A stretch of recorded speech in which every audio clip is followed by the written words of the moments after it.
Antropológicas.doc é um podcast produzido pelo Laboratório de Antropologia Visual da Universidade Federal de Pernambuco, que integra o Museológicas, projeto de extensão do Departamento de Antropologia e Museologia da mesma universidade. Antropológicas.doc é uma interseção entre formas de documentários contemporâneos, as realizadoras e realizadores que as produziram e a análise antropológica, visando propor uma reflexão sobre as dinâmicas produtivas destes materiais fílmicos. Os debates propostos neste podcast são um meio para uma discussão profunda sobre as sociedades contemporâneas, na qual o documentário é considerado um campo que possibilita confrontos e transformações.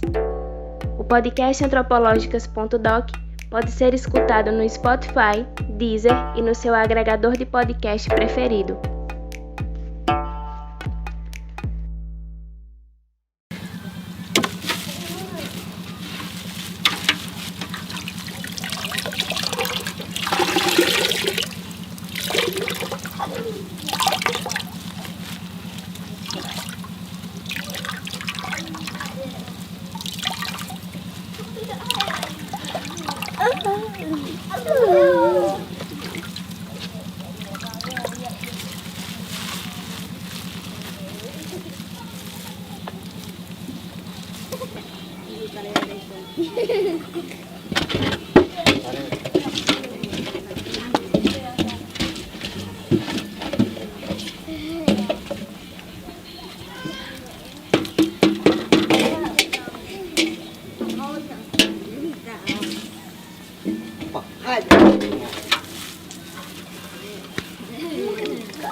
Olá pessoal, estamos aqui por um novo episódio da Antropológicas.doc, né, o podcast produzido do Laboratório de Antropologia Visual.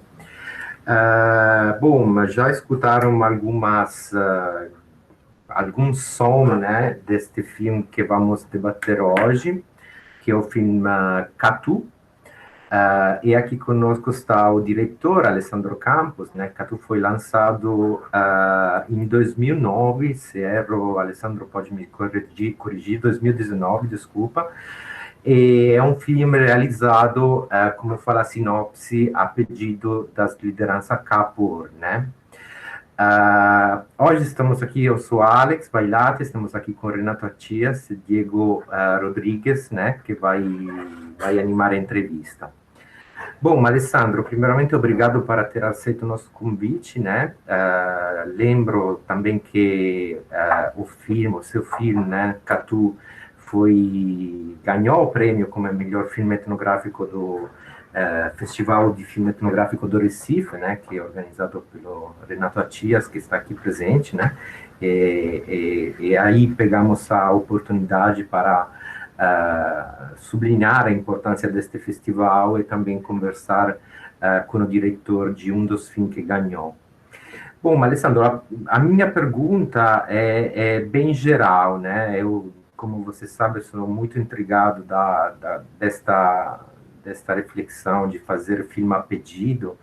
E eu queria te perguntar um pouco para abrir um pouco o debate, de nós contar um pouco como nasce este filme, né?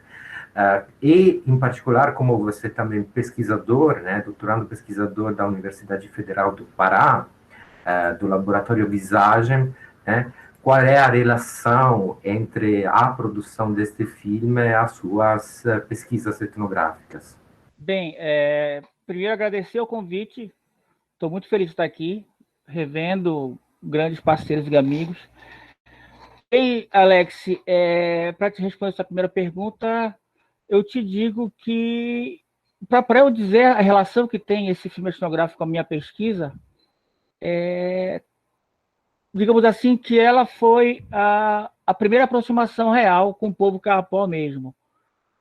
Porque eu comecei a estar entre os Kaapó, comecei a pensar essa pesquisa com o Kaapó antes, ou melhor, eu estive com os Kaapó antes do início da pesquisa do doutorado.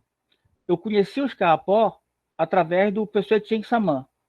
quando ele veio para o primeiro EAVAN, em 2014, eu estava finalizando a minha dissertação de mestrado, que não é em etnologia indígena, é cultura material religiosa. Uns tambores inclusive, a finalização, digamos assim, dessa dissertação, tem um filme que está saindo agora, que é Um Tambor para a Mata. A gente pode falar um pouco sobre isso também depois. Mas, como eu estava dizendo, eu conheci os Kaapó antes de pensar em trabalhar, em pesquisar os Kaapó.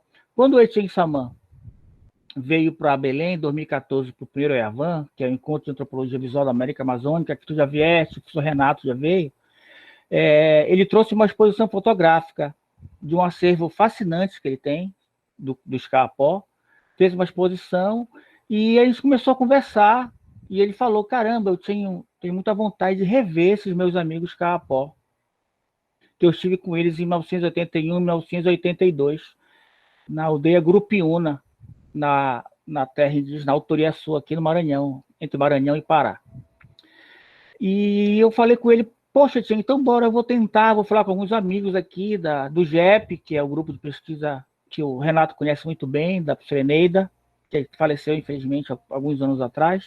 E eu encontrei alguns amigos e foi até que eu consegui realmente fazer contato com os Kaapó, e isso foi crescendo, esse contato foi se estreitando e acabou dando certo essa visita, não mais a Grupiúna, porque a aldeia Grupiúna, que o Etienne circulava e esteve com os Kaapó em 81 e 82, não existia mais, que por uma série de fatores, que é uma discussão interessante até na tese que eu faço, que uma das medidas de proteção do território é esse deslocamento, que o Renato conhece muito bem, esse deslocamento que eles fazem para uma área mais específica, digamos assim, uma área mais estratégica de proteção do território. E essa aldeia, Grupiúna inteira, que o Etienne conhecia, acabou indo para essa área onde é hoje a Xigrendá, que é onde acontece essa minha pesquisa. Fiz a primeira visita rápida para conhecer, para saber como era, antes do Etienne, depois marcamos em 2016, não, 2015, o professor Etienne foi comigo e a Françoise, sua companheira, e ele fez pequenos álbuns com fotografias da época, foi uma coisa muito legal, que inclusive tem alguns filmes que a Françoise produziu, foi até exibido naquela homenagem da professora Etienne em Natal. Enfim, e desde então eu começo a me aproximar com os Kaapó, começo a me aproximar com a pesquisa do Etienne, que ele estudou a mitologia Kaapó, começo a me aproximar do acervo fotográfico do Etienne e me aproximo efetivamente dos Kaapó e decido, e passo na prova, logo depois da dissertação de 2014, em 2015, 2016, eu começo a fazer a pesquisa de doutorado e acabo decidido trabalhar na pesquisa de doutorado com os Kaapó. Esse filme nasce a partir daí, dessa relação do Etienne, o que eu conheço os Kaapó. Antes de conhecer o povo Kaapó, conheço os Kaapó através do acervo fotográfico do Etienne, das histórias do Etienne e dos artigos do Etienne ainda da época sobre a mitologia Kaapó, e vou para Xigrendá. E em 2017, quando eu faço esse filme, essas imagens são captadas em 2017, é a minha primeira ida a campo já como pesquisador dos Kaapó, com os Kaapó. Eu gosto de falar que eu trabalho com os Kaapó e não sobre os Kaapó. Então, essa minha pesquisa de doutorado é sobre as histórias de guerra, meio que retomando essas mitologias, essas histórias que o Etienne consegue pegar algumas, mas num contexto um pouquinho diferente, porque agora eles tratam, claro, mitologia sempre muito presente, a história de guerra, e como que agora eles se adaptam, né, para eles. Uma frase bem interessante que eu ouvi do presidente da associação deles, a associação Tahuri, que eles disseram que agora a guerra é no campo do branco, agora a guerra é na política. Então, como que uma sociedade humana, como diz o Etienne, muda, né? O povo tupi, esse povo aguerrido, onde está no ethos deles, essa guerra. E eles agora mudam essa temática. É guerra ainda, mas agora a guerra efetivamente é no campo do branco e eles se organizam politicamente para isso. Bem, e uma coisa que eu sempre faço, desde a primeira ida a campo, não, a partir da segunda ida a campo, é levar um projetor, levar uma caixa de som e levar alguns filmes para serem exibidos para eles. E eu penso, o primeiro filme que eu exibi para eles foi aquele filme feito pelo Hans Hoffmann e Darcy Ribeiro, em 1949, se eu não me engano. É um dia na vida dos urubu da floresta. Eu sempre que ia, a partir da segunda, terceira ida a campo, eu sempre fazia uma sessão de filmes para eles, sempre cinema indígena. E o primeiro filme que eu exibi para eles foi esse do Hans Hoffmann, do Darcy Ribeiro, quando eles fizeram, na época fica muito, muito legal a gente ler sobre esse filme feito no Diários Índios, né, do Darcy Ribeiro. Ele fala detalhadamente sobre a dificuldade, sobre a umidade que acabava com os filmes e como Hans sofria muito com isso, e o Darcy também. E eu exibi esse filme para eles, foi uma experiência muito boa, muito interessante. Aí a aldeia inteira, praticamente, tem mais de 500 pessoas na aldeia, é a segunda maior aldeia, é a Xigrendá, só pede para Ximborendá, que tem mais de 800 pessoas, na terra indígena Alturiaçu, do povo Capó. E a aldeia inteira, praticamente, se reuniu para assistir esses filmes. E foram 3 noites bem interessantes, de muita diversão, muita alegria. Eles adoram, eles se divertem. E isso fica claro, eu acho, no começo do filme Catu, que a gente consegue ver eles assistindo esses filmes. E, para minha surpresa, ou não surpresa, porque eu imaginei que alguma coisa, enfim, poderia acontecer com essa exibição, lideranças da aldeia, o Chimi, que é o cacique, o Dixim, o Fernando e o Valdir, me procuraram logo cedo lá na nossa, onde a gente dorme, lá no posto de saúde, nosso alojamento, me acordaram e, Alessandro, a gente quer falar contigo. Aí eu, tudo bem. Alessandro, a gente quer fazer um filme também. Alessandro, a gente quer mostrar nossa cultura também, igual os parentes desses filmes que tu mostrou pra gente. E eles viram, nesse filme do Hans Hoffmann, de 49, no comecinho dos anos 50, que muita coisa que eles faziam naquela época, eles não fazem, ou melhor, não costumam fazer hoje em dia mais. É tipo, o audiovisual tem essa potência, né? Eles acionaram, digamos assim, a cultura através do audiovisual, é o que eu costumo dizer. E eles disseram, não, a gente vai fazer, a gente vai pintar, a gente vai fazer mandiocaba, a gente vai fazer flecha de mamão verde. Para quem assistiu esse filme que eu estou falando, tem até um debate hoje, que me passaram esse link, tem um debate sobre isso hoje. Eles fazem tudo isso na concepção do documentário daquela época, né? Que é bem diferente do que a gente pensa hoje. Mas eles fazem isso. Tem uns jovens que ficam flechando mamão verde, mamoeiro. Eles vão para buscar mandioca na roça e tomam banho no igarapé, enfim. E eles viram que eles não costumam mais fazer tanto aquilo. Eles me disseram, Alessandro, a gente quer fazer isso, igual como a Ana Campucu fazia. A Ana Campucu é o grande amigo do Darcy Ribeiro do período, e ele aparece nesse filme. E o filme nasce desse desejo. E eu tinha levado uma câmera, sorte que eu tinha pedido um microfone emprestado, e eu tive um problema muito sério nesse período para fazer esse filme, porque eu tinha comprado um cartão de memória, que o meu tinha dado problema, mas ele não era classe 10. Ele na hora de filmar, em Full HD, na câmera, ele gravava 10 segundos, quase sempre, gravava 10 segundos e travava, e dava o stop e parava de gravar. Muitas cenas eu perdi, por conta desse problema do cartão de memória. Mas, enfim, o filme nasce a partir desse desejo, como eu já tinha conversado, né, Alex? É um filme encomendado. Eles chegaram comigo, claro que eu tinha feito, antes deles pedirem aquelas primeiras imagens, são das primeiras imagens sendo exibidos filmes na ORU. Mas o filme nasce daquele jeito, daquela forma como vocês já assistiram, a partir do pedido deles. Alessandro, a gente quer mostrar. A gente vai fazer mandiocaba, a gente vai cantar, a gente vai dançar, a gente vai flechar o mão verde, e tu vai filmar isso, e vai mostrar para todo mundo um pouquinho da cultura Capó também. E é assim que nasce o filme.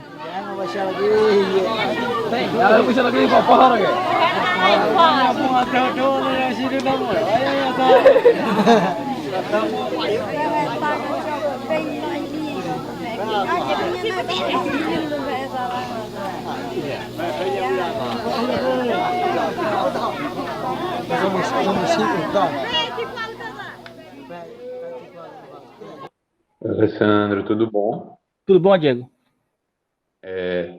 Assim, eu queria que tu explicasse também como é que foi a tua aproximação, né, com o acervo do Etienne Samain, que é tipo um dos maiores antropólogos, né, um dos fundadores da antropologia visual brasileira.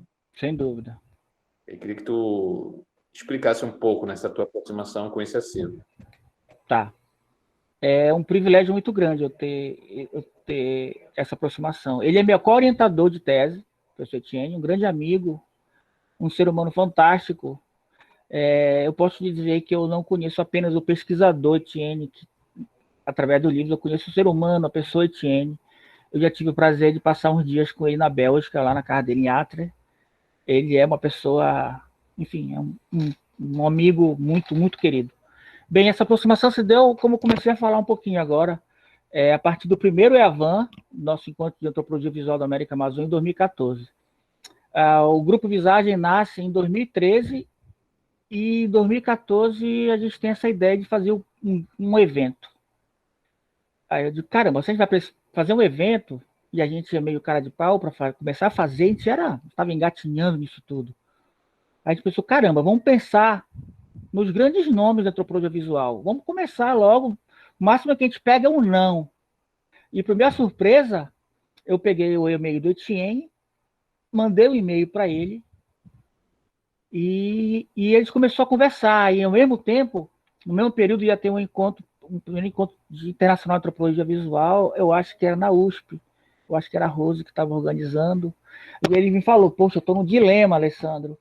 Eu recebi esses 2 convites, só que tu convidou primeiro, mas eu vou pensar, e eles pensou nessa exposição que lembro muito bem do título, que é As Vozes que se Devem Ouvir, uma exposição fantástica, com algumas fotos do acervo do Etienne, e ele acabou vindo para cá, acabou vindo para Belém, e a gente acabou fazendo muitas coisas legais aqui.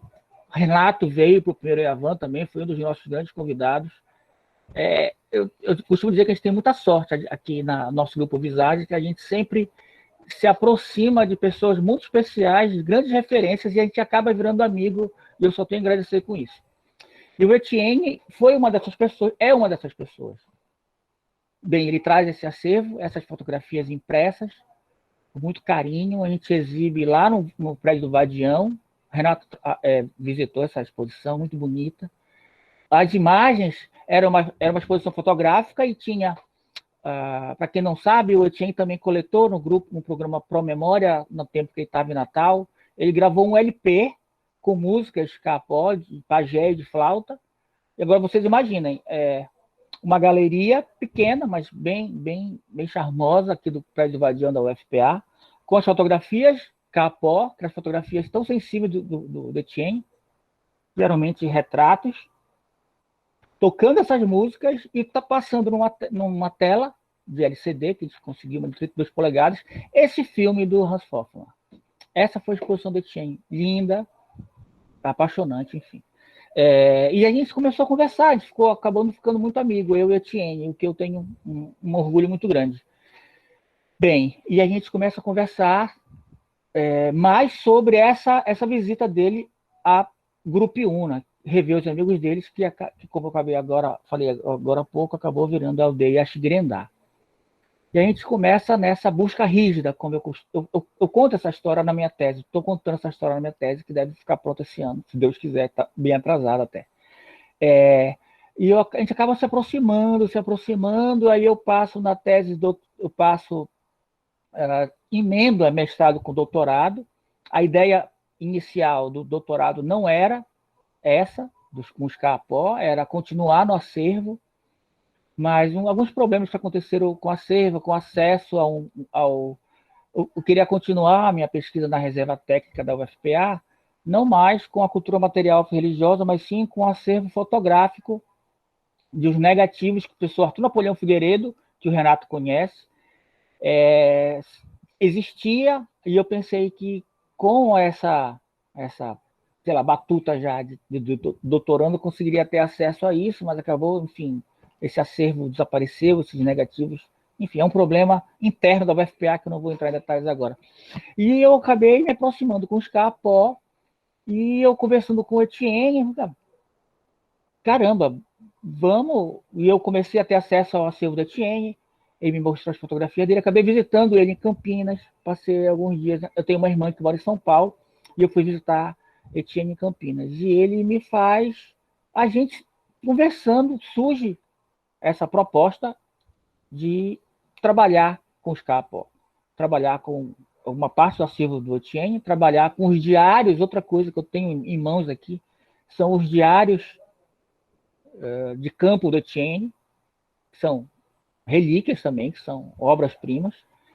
O acervo fotográfico do Etienne, ele também me deu, que eu estou digitalizando, já digitalizei mais da metade, as fitas cassetes da época, eu estou digitalizando isso, passando para digital, enfim, são umas fitas cassetes tão mofadas, tão problema enfim, são mais de 30 anos já guardados, mas é tipo uma revisitação, né? É uma revitalização disso tudo, desse acervo. Então, o acervo do Etienne foi o meu trampolim, foi onde eu mergulhei para conhecer os CAPO. Ao mesmo tempo, surgiu esse convite, essa proposta junto com ele, conversando com ele na casa dele, e de onde a gente ia. É uma história bem bacana, porque diferente. Aí isso já tem uma outra discussão de Rapaport, de próprio Basco, de pensar um problema de uma dissertação, um problema de um TCC, um problema de uma tese, não nos corredores da universidade, mas pensar junto do povo de que tu queres estudar, com quem tu queres estudar, sobre o que interessa a eles também pesquisar. E é como surge essa ideia da tese. A tese surge no campo. Surge, claro, os Capó, alguma coisa das histórias do povo Capó. Já tinha pensado nessa continuação de pensar essa história de guerra, que o Etienne tem uma grande história de guerra de Tapoon, que acabam alguns parentes brigando entre si, que não se reconheciam em parentes, enfim, uma história longa e um pouquinho complexa, que tem que dar uma destrinchada. Eu estou trabalhando nela agora com a ajuda do Gustavo Godoy e do André Sanches, que a gente está trabalhando nessas traduções. E a partir disso tudo, a tua pergunta foi essa, a minha aproximação com o acervo do Etienne foi isso.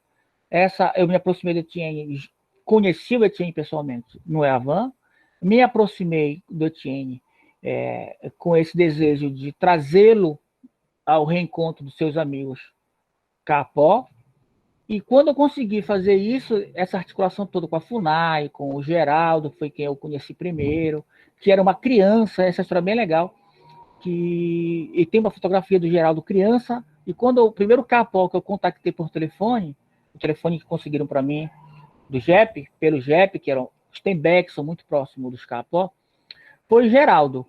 Depois, quando eu falei com o Geraldo, eu falei, Geraldo, tem um professor, um amigo nosso, que ele quer rever os amigos dele, que ele fez uma pesquisa em 81, 80, no Grupo Piúna, o professor Etienne. Aí ele falou, Etienne? Eu lembro de Etienne. Etienne levava bombom pra gente. Eu lembro do Etienne. E é muito legal essa história. E eu lembro do Etienne, claro que sim, vamos levar. Ele estava em Paragominas, ele falou, não, me liga mês que vem que eu vou para a aldeia. Aí eu acabei encontrando com ele em Paragominas, que é um município aqui próximo de Belém, 300 e poucos quilômetros. Encontrei com ele no hotel, aí a gente começou a articular e começou a se aproximar e começou, desculpa, a esse desejo do Etienne de encontrar seus amigos de 30 e poucos anos atrás, começou a se concretizar. E esse encontro do Etienne com os Capó, Etienne com acervo fotográfico, esse encontro todo fez com que eu decidisse trocar de tema da minha tese, com esses pequenos problemas que aconteceram na UFPA, e mergulhar nesse mundo da tecnologia, que também me apaixona muito. Sempre tive vontade de trabalhar também com a etnologia indígena e, claro, com Etienne, com o seu acervo, e essas história de guerra. E essa história, bem, a gente tinha esse pensamento, história de guerra, vamos coletar de novo, vamos conversar com eles, vamos falar com os velhos, vamos falar como é que está essa mitologia, como é que estão essas histórias correndo ainda hoje nas aldeias Kaapó, e vamos pensar como é que a gente vai articular isso como um problema de tese. Como é que a gente vai pensar isso? E surge, conversando com o Iracaju, na época ele era tesoureiro da associação, e hoje ele é o presidente da associação, o Iracaju, e fala, aí a gente sempre conversava, poxa, e aí, como é que tá as guerras, aí, história de guerra que vocês contavam, como é que vocês contam? E aí surge no campo, isso eu me orgulho muito disso. Aí ele fala, é Alessandro e Etienne? Não, ninguém faz guerra mais como antigamente. Ninguém mais faz guerra com arco e flecha, nem com tamarã. Hoje a guerra é na política. Hoje a gente tem que saber fazer guerra no campo do branco, porque é lá que a gente resolve as coisas. E aí é que está essa virada, né? É aí que está a questão da... Claro, a história de guerra ainda tem essa história dos grandes guerreiros, ainda sabem fazer as poções mágicas para alguém, quando nascia um menino, desde quando ele nascia já começava a fazer umas poções para ele virar guerreiro, fazia miniaturas de arco e flecha. Isso tem na literatura, tem muita coisa sobre isso. Bem, eles são descendentes do grande povo tupi, e o ethos de guerra deles é bem forte ainda, mas agora de outro viés, de uma adaptação, digamos assim. E é isso, Diego, eu acho que eu respondi a tua pergunta, essa aproximação se deu dessa história um pouco longa, um pouco complexa, mas muito prazerosa, e que me deu e está me dando muita alegria. Alessandro, é um prazer imenso estar com você aqui. Ah, prazer é meu, Renato. Sabe disso. Prazer conversando sobre Catu. E Catu tem muitos lados, né? Quando a gente olha o Catu, a gente percebe vários lados. E é um filme que coloca a gente nesses diversos lados. Evidentemente, se a gente percebendo um pouco dessa história que você contou agora, né, é bem baseado nessa relação beligerante, né, dos Kaapó em relação à sociedade nacional. Quer dizer, já Darcy Ribeiro já falava isso com grande maestria, né? Uhum. E se bem que era um outro contexto, né? Foi bom escutar você agora, porque eu fiquei interessado em se você pudesse comentar, discutir, né? Evidentemente, é parte do teu grande assunto, da tua tese de doutorado, mas eu queria puxar mais para o filme, né? Mais para o filme, no sentido de você mostrar para nós, né? Evidentemente, a gente percebe, não foi um filme feito em um só momento, tem imagens, diversas viagens, tem um momento mais concentrado que a gente percebe, e tem outros momentos, né? A construção dessa narrativa fílmica, né? Como é que você envolveu os Kaapó e como é que você busca construir essa narrativa diante de tudo que você tem, da infinidade de dados etnográficos e dados de arquivos, né? Como é que você vai construir essa narrativa que está redonda, que está bem resolvida no filme, né? Então, é um pouco... Vamos olhar o trabalho do Alessandro dentro dessa construção fílmica, da narrativa fílmica, junto com os Kaapó, né? Porque eles estavam lá envolvidos, né? Desde o nome até... né? Onde é que começa e onde é que termina, e quais são os principais eventos que você faz nessa construção da narrativa fílmica. Tá. Como eu falei, eu tentei fazer nessa narrativa, nessa montagem, o que aconteceu de verdade. Eu tentei fazer na narrativa como a pessoa que estiver assistindo mais ou menos entendesse como o filme nasceu. O filme nasce. As primeiras imagens são das pessoas assistindo, né, na Nauru, os filmes à noite. aquelas imagens são das 3 noites, depois eu selecionei as melhores, as crianças envolvidas. Não traduzir foi uma opção também, a Sincé conversou, né, Vailates, na Mostra Arandu sobre isso, enfim. Eles assistem à noite. Eu pensei, como é que eu vou fazer? Como é que eu vou tentar mostrar esse filme? Primeiro, quando eu montei esse filme, eu pensei nesse filme, eu pensei sem muitas pretensões, Alex sabe disso, de festivais, de circular, isso eu montei, eu pensei em fazer um filme para eles. Tanto é que muita gente, principalmente no cinema, torce o nariz e vai dizer, que filme grande, para que esse tamanho de filme? Eu tenho um amigo que é o Márcio, que ele geralmente me ajuda a montar as coisas, não foi ele que montou esse filme, foi Moisés. Moisés, ele só fazia o que eu pedia. Se eu pedisse para o Márcio, ele ia, não, corta aqui, ele fala que ele era o rei do teçado. Ele sai cortando, porque é do cinema. Para ele, tem muita imagem, mas ele está começando a entender agora o que é a imagem para a gente da antropologia, para nós da antropologia, o que é a potência etnográfica da imagem. Então, eu tentei montar esse filme não me preocupando com o tempo. Aí eu lembro da Eneida, né, Renato? É o tempo do índio. Eu tentei realmente montar esse filme no tempo do índio, sem me preocupar de ficar grande, de ficar cansativo. Eu tentei, na minha narrativa, à noite, eles assistem os filmes, eu tento mostrar a alegria deles assistirem um filme, de como eles se envolvem nos filmes, como eles se divertem muito com os filmes. Eles têm uma coisa tão legal, os Capó, que quando eles veem uma coisa que eles gostam, eles falam, hey, hey!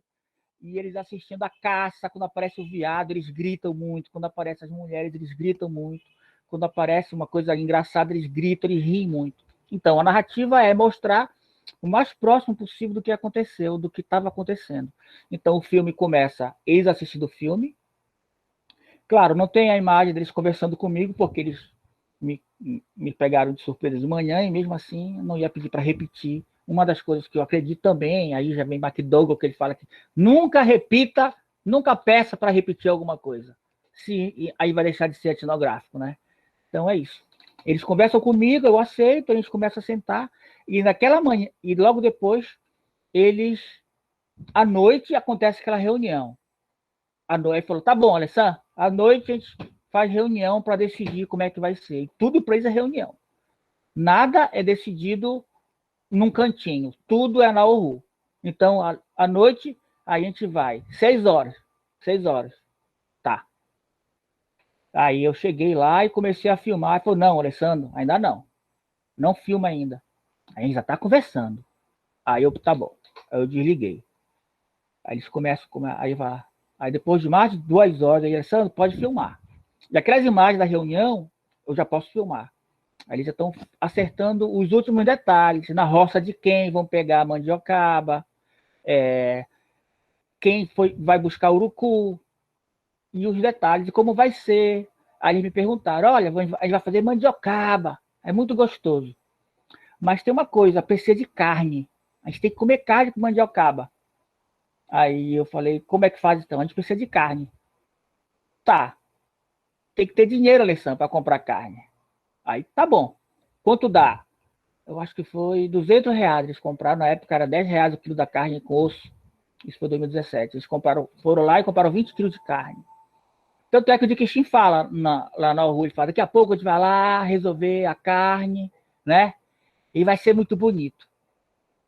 Aí, à noite, eles se resolvem, fazem a reunião, pensam no roteiro deles, tanto é que o roteiro é deles, do Dikishin, do Fernando, do Valdir, do Chimi. E eles decidem como é que vai ser o filme. Tá. E amanhece. Acaba e amanhece. Amanhece, que horas? Amanhã vem 8 horas aqui para Oru. Aí eu chego lá e aparece que ele está conversando.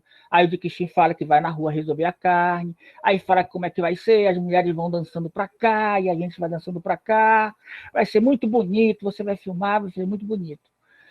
Aí decidem, aí começam a acertar as coisas. A gente vai para a roça, essa é uma das minhas partes favoritas. Onde é a roça? É longe? Não, é bem aqui. Aí eu não botei um sapato, botei um chinelo de couro que eu tinha. Foi uma péssima ideia que eu criei um calo enorme no pé. É um pouco longe, uns 3 quilômetros da aldeia, a roça do Valdir. A gente vai, acompanha, vai com um cachorrinho atrás da gente, aí arranca a mandiocaba e volta com a mandiocaba e deixa lá. Bora almoçar. Almoça. A minha narrativa é essa, Renato. Eu tento fazer a narrativa do jeito que aconteceu. Essa foi a minha preocupação. Aí vão fazer o fogo, aí aparece o pessoal fazendo fogo, tem a divisão, né, bem clara, a divisão de tarefas ali, os meninos vão na bicicleta pegar a madeira, as meninas vão fazer o fogo, aí vão ralar, vão descascar, aí as crianças se envolvem, e os adultos, os homens, já dão uma afastada, aí nisso só entre as mulheres e as crianças para fazer isso. Aí aparece o nonato, aí começa a ferver mandiocaba, aí o Fernando, que é das lideranças e um dos roteiristas, tiveram a péssima ideia de pegar aquele microfone, uma qualidade horrível o áudio, né? Que eles começam a chamar. Eles falam, venham para cá, traga seu arco e flecha, traga suas plumagens, venham para cá. É isso que ele está falando naquele áudio, está fazendo um chamamento, né? Chamando as pessoas para lá. Aí aparece o Tampi. O Renato sabe que Tampi morreu para essa Covid, que é um grande contador de história, aquele velhinho que aparece fumando com o arco e flecha embaixo do braço. Aí o pessoal aí fala, não é para se pintar de genipapo, é para pintar de urucu. Genipapo eles aprenderam a pintar com os tembé. E cultura capó é urucu. Por isso que eles disseram, só pinta de urucu, ninguém pinta de genipapo. Capó é urucu. Aí por isso cada um vai, pega seu urucu, já se pinta. Aí vai pegar o mamão verde, espeta lá, cada um pega seu arco e flecha e começa a brincar de mamão verde. E começam a dançar, e eles cantam, e eles dançam, e eu não consigo pegar uma parte bem bacana que eu acho que ficou faltando, não sei se vocês sentiram falta disso, que é a hora que eles vão comer. Não deu tempo, porque enquanto eu descarregava o cartão, eles estavam comendo. E eu não vou dizer, pode parar de comer que eu quero gravar isso. São coisas do campo mesmo. Então, eu sinto falta dessa imagem. Foi uma festa muito legal. Eles se reuniram, foram comer. Eles assaram a carne, já trouxeram a carne assada. Eles assaram na casa do Chimi, lá no quintal da casa do Chimi. Eles trouxeram a carne assada e comeram com a mandiocaba, que é uma bebida doce. E uns pedaços de inhame dentro. Eu comi, é uma delícia. Uma delícia. E eles cantam, eles dançam, e as mulheres cantam e dançam também. E o Chimi, aquilo já é no outro dia, no dia seguinte, que eles falam, que eles querem dar o recado deles, né? Isso é no dia seguinte, que eu boto no tripé, aí eles discutem, conversam o texto, o que é que eles vão falar. Aí o Chimi fala da língua, aqui é nosso, fala o nome da aldeia, aqui é o povo capó, queria mostrar para vocês o que eu quero. Aí tem uma parte que até o Gustavo traduziu para mim depois, que ele fala, essa imagem é para correr o mundo, para o mundo conhecer os capó também. Aí depois ele fala, bom dia, fala português agora, aqui é o Chimi, cacique da Xingrendá, a gente está fazendo essa foto, ele fala foto porque ele vê a câmera, porque a gente filma com uma câmera, né? E é por isso que ele fala foto, mas é a filmagem. Então aqui fez essa foto para mostrar, povo capó, como são nossas coisas, e Catuari, que é coisa muito boa. Aí o filme acaba assim. Então é isso, Renato. A narrativa é exatamente essa história. À noite assistiram, depois eles fizeram a reunião para decidir como seria o filme, vai na roça, traz a mandiocaba para ralar e para cozinhar, voltam, começam a se pintar, começam a brincar de arco e flecha, no mamão verde. E essa montagem, essa narrativa é exatamente do jeito que aconteceu. Tentei me aproximar o máximo possível nessa narrativa da sequência. Tudo isso aconteceu em 3 dias. Então, essa é a sequência. Assistiram os filmes nos primeiros dias, decidiram fazer o filme, fizeram a reunião para decidir como seria o roteiro. No dia seguinte, já vai para a roça, faz a mandiocaba, canta, dança, se pinta, brinca na disputa do arco e flecha do mamão verde, e depois acaba. Aí no dia seguinte, eles querem finalizar mandando o recado. Então, é dessa forma. E eu tive essa preocupação de aparecer todo mundo, eu repito a dizer que eu não tive preocupação com o tempo, são mais de 50 minutos do filme. Se tu der para alguém do cinema para montar, ele vai montar isso em 15 minutos no máximo, mas a intenção não era essa, a intenção é realmente fazer com que eles ficassem satisfeitos. E eu, logo depois que eu finalizei o filme, eu mostrei para eles, todos eles já têm, está no celular deles, eles assistem de vez em quando, eu mandei mensagem a quem se ganhou o prêmio, eles ficaram muito felizes mesmo, e eles gostaram do filme, gostaram do jeito que está o filme, eles aprovaram, e é isso, e eu estou muito feliz do filme estar tendo essa repercussão e ganhar esse filme no Festival do Recife, que para mim é uma alegria imensa e absurda.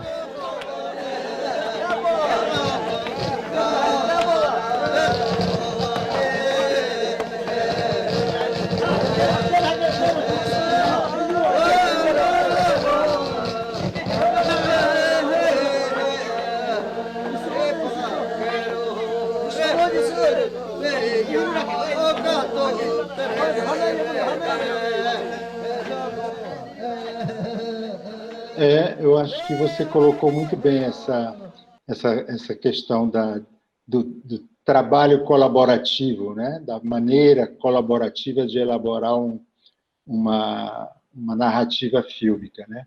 Que tem as suas vantagens, né? No sentido de você construir essa narrativa, né? E construir conjuntamente, né? E tem a vantagem também de você mostrar algo bastante original, no sentido da relação que eles têm com as coisas em si. Eu acho que isso foi muito positivo, e a gente percebe também isso na narrativa fílmica. Que bom, fico muito feliz com isso, Renato, de verdade. Uma das coisas que é interessante na proposta, na tua proposta, é de fazer junto com os Carpó essa realização fílmica, né? E para nós que estamos de fora, que não conhecemos, né, toda a realidade Carpó, o que seria muito interessante se você pudesse colocar para a gente como é que eles estão utilizando este filme nas aldeias, na escola, em vários lugares, como é que eles utilizam esse filme entre eles mesmos, né? Se você pudesse dar como é que está sendo, seria muito interessante. Uhum.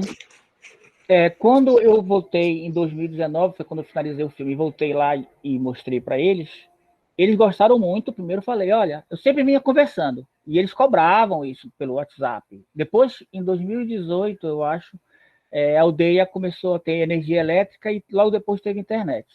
Aí eu peguei o WhatsApp de várias pessoas lá e eles ficavam, Alessandro, cadê o filme? Tá montando, já tá quase pronto. Alessandro, mostra aí. Aí eu mostrava algumas cenas para eles. Ah, tá ficando legal, tá ficando legal. Não vai esquecer daquilo. Não, tá bom, vai entrar tudo, pode deixar. Mas eles só assistiram o filme inteiro mesmo em 2019, quando ele ficou pronto, quando eu voltei lá. Antes desse pandemônio, né? Eu acho que foi julho de 2019 que eu voltei lá e mostrei o filme inteiro. Aí eu falei, olha, o filme tá pronto. Vamos assistir lá na Oru. Aí a gente fez o mesmo aparato, botei plástico branco. Esse plástico até ficou lá, já está preparadinho lá, está enroladinho lá na Oru. Levei o projetor, levei a caixa amplificada e exibi. Foi muito legal ver a reação deles, se vendo. Era isso que eles queriam. Quando eles viam o filme dos outros parentes, eles perguntavam, que povo é esse, Alessandro? Eu dizia, olha, isso aí é Chavante. Ah, isso aí é Macaxali. É. Aí mostrava o filme também do Ivan Sancarelli, né? Daquelas histórias lá enfim, dessa circulação. E eles se viam. Aí eles, olha. Aí ele falava, tá parecido com aqueles filmes que a gente via? Tá bom? Tá gostando? O que você tá achando? Não, Alessandro, tá muito bom. E eles riam muito, riam um do outro, riam das situações, daquela bicicleta que quase vira por causa da madeira. Eles riam muito por causa disso. Riam daquela parte, eu adoro aquela parte que a cachorrinha sai correndo, atrasada na trilha. Eles se divertem muito. Aí depois que acabou, todo mundo riu, todo mundo assistiu. Aí eu reuni com os quatro, com o Chimi, o Fernando, o Dikixi e o Valdir, e o que vocês acharam do filme? Era isso que vocês imaginavam? Não, tá muito bom, né, Sam? Posso finalizar? Pode. Não, tá bom, é isso mesmo. Aí eu transformei ele em menor, né, para poder caber em celulares. Eu botei no Premiere, eu botei numa resolução bem mais baixa para ficar bem mais leve e espalhei para eles no celular. Eles, a maioria, tem no celular, na aldeia, e ficam se assistindo o tempo inteiro. E é uma coisa interessante isso. Aí já havia outra discussão, né, Renata, sobre o que fazer com a save, o que fazer com áudio. E tem uma preocupação que eles estão me cobrando muito, aí já não é mais do filme, mas é uma outra coisa, tão importante quanto, ou mais, que foi a morte do Tampi. Eu tenho muitas histórias do Tampi gravadas. O Tampi, que é um velho contador de história, muito sábio da aldeia, que morreu de Covid, 30 de maio do ano passado. Dia do meu aniversário, eu recebi a mensagem, 30 de maio do ano passado, que o Tampi tinha morrido de catarro e de Covid. Era de Covid, depois confirmaram que era Covid. E eles ficam me cobrando esses áudios. Eu estou separando os áudios. Cadê? Manda a história do Curupira que o Tampi te contou. E ele era o maior contador de história. Então, essa circulação e essa apropriação dele do audiovisual é muito presente em Açiguirendá e é muito presente com os Kaapó. Eles pedem, eles querem e eles gostam muito disso. Então, essa circulação do filme é muito forte entre eles. Eles passam para outras pessoas. Isso já atravessou, já está circulando, e já circulou, a terra indígena Alturiaçu, que é dos Kaapó. Eu acredito que dificilmente alguém ainda não assistiu esse filme Catu, entre eles. E eu mandei mensagem, que foi vencedor, foi premiado. Se vocês virem no Instagram da Associação Kaapó Tahuri, do Rio Gurupi, eles postaram, eu mandei para eles, eles postaram que o filme foi vencedor e eles ficaram muito felizes com isso. Então, a circulação do filme é essa. Eu acho que se não for para fazer isso, é melhor nem fazer, né? Essa discussão que a gente faz, né, Renato? Sempre fez. Se não for para circular entre eles e de uma forma que os agrade, peraí, então a gente está fazendo alguma coisa errada com o que a gente pensa em ser antropologia visual, por favor. Então, eu posso te garantir que eles gostaram muito e está tendo uma circulação, desde quando ele ficou pronto, entre eles, de uma forma muito, muito, muito profunda e muito, muito próxima deles, sim. Isso me dá muita alegria de dizer isso. Bom, Alessandro, muito obrigado, né? Em particular, para mim é bem interessante escutar também sobre esse processo de circulação das produções, né? E o meio de difusão através de grupos, né? Exportar o filme em um formato mais leve, que novamente se contrapõe às práticas do cinema, né? Com a C maiúscula, entre aspas, é muito interessante. Acho que chegamos no final da nossa conversa, né? Lembrando que o link para assistir o filme está na descrição dos podcasts, convidamos todo mundo a assistir, né? E, bom, eu agradeço novamente a Alessandro, né? E vou encerrar este episódio